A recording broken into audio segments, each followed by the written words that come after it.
Devastating result, of course, for Labour. The seat that you represented, Don Valley, has been Labour since 1922, and yet this week it turned blue. Why do you think that happened?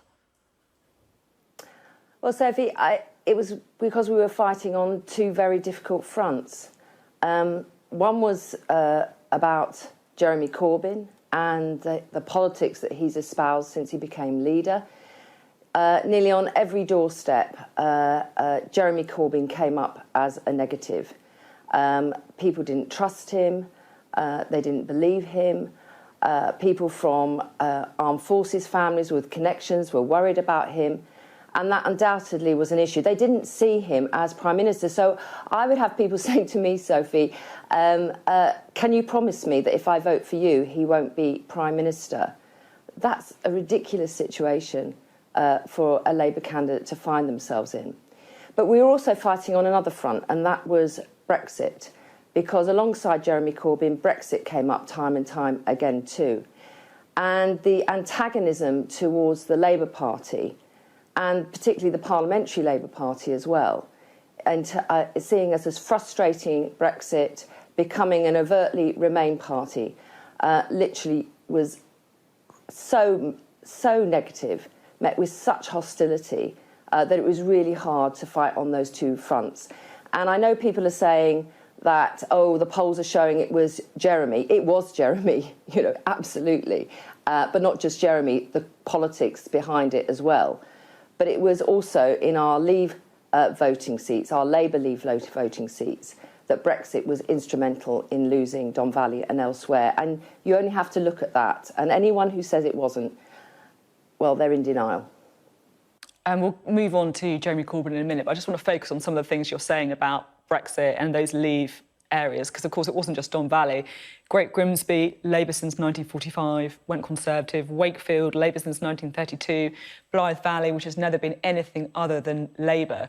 These real former heartlands voting for the Conservative Party.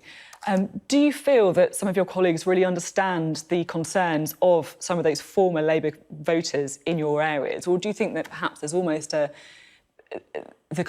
views of some of these working class communities are almost looked at with a bit of distaste? Yes.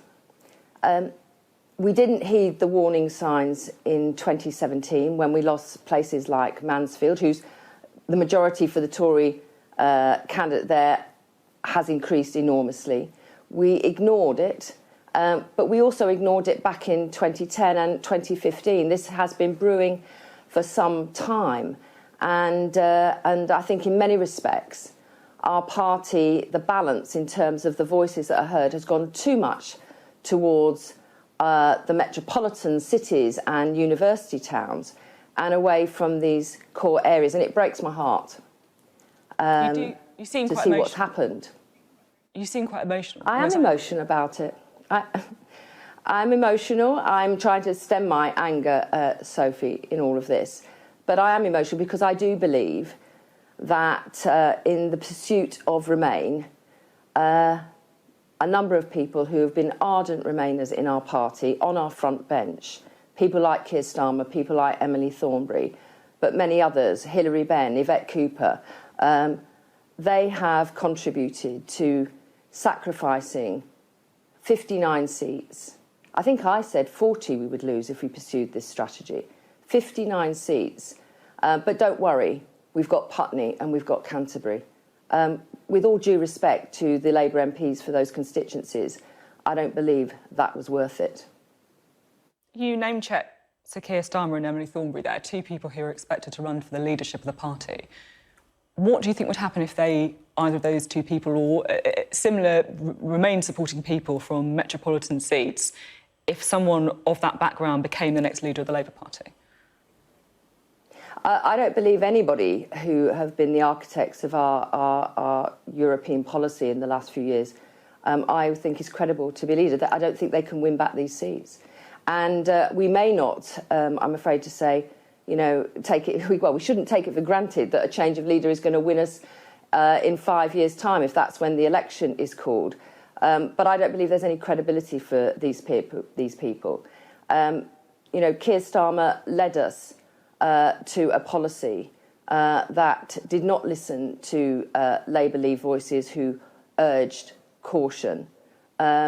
He led us down the path of a second referendum, and I'm afraid Emily Thornberry did as well. She said to one of my colleagues, I'm glad my constituents aren't as stupid as yours.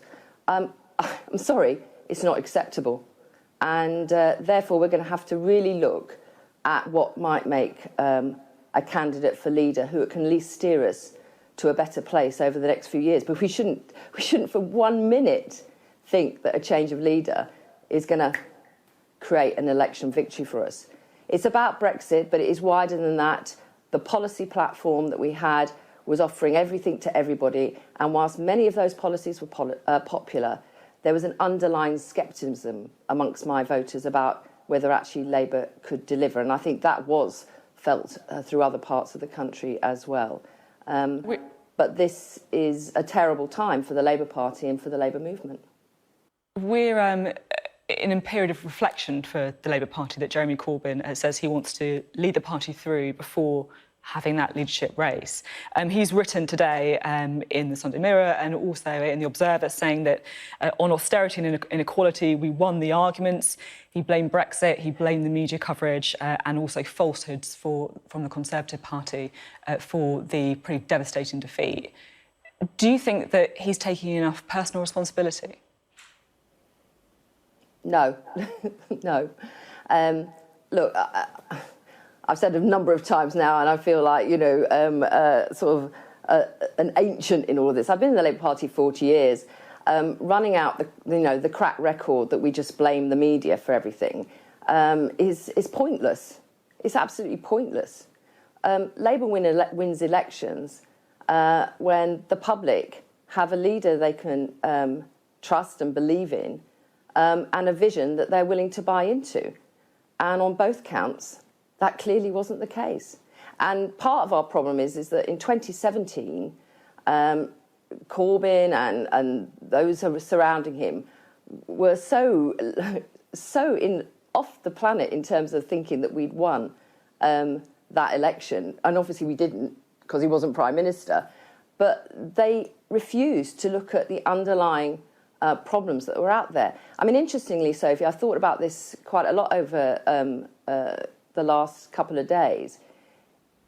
Theresa May did not have a good general election, but she sowed the seeds in reducing majorities in my seat and elsewhere that allowed Boris Johnson to come in and pick up those 59 seats.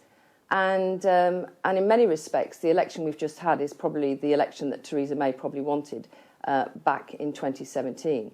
No, we win elections when we've got a leader people can trust and believe in and a vision they can buy into. And whilst some of our policies were popular, they just didn't think it was believable. You know, free childcare, free dental, free boardman, and free movement. I mean, it was all free. And, you know, working class people are, you know, are wised up to that sort of thing. And it's quite clear they didn't believe it either. Who do you think should be the next leader of the Labour Party then? I don't think it should be anybody who has hand-to-hand in our Brexit strategy over the last few years. I don't think it can be Corbyn without a beard. I think that would be the wrong move as well. Obviously, we'll see some probably more runners and riders come out of this. The only two candidates at the moment, I think, are worth looking at are Lisa Nandy and Rebecca Long-Bailey. But they've got a lot to prove as well. But for goodness sake, I entreat my party. We seriously have to look at why we lost this last election, but look deeper than that. Look deeper at the disconnect with our working class base, our working class voters. And it's a northern issue, but do you know what? It's also elsewhere in the country too.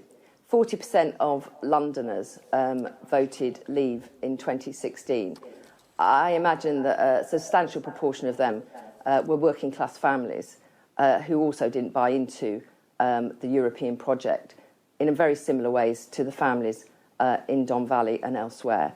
And that's really it, really. We've lost a connection between ourselves and those voters and their values and what they believe in.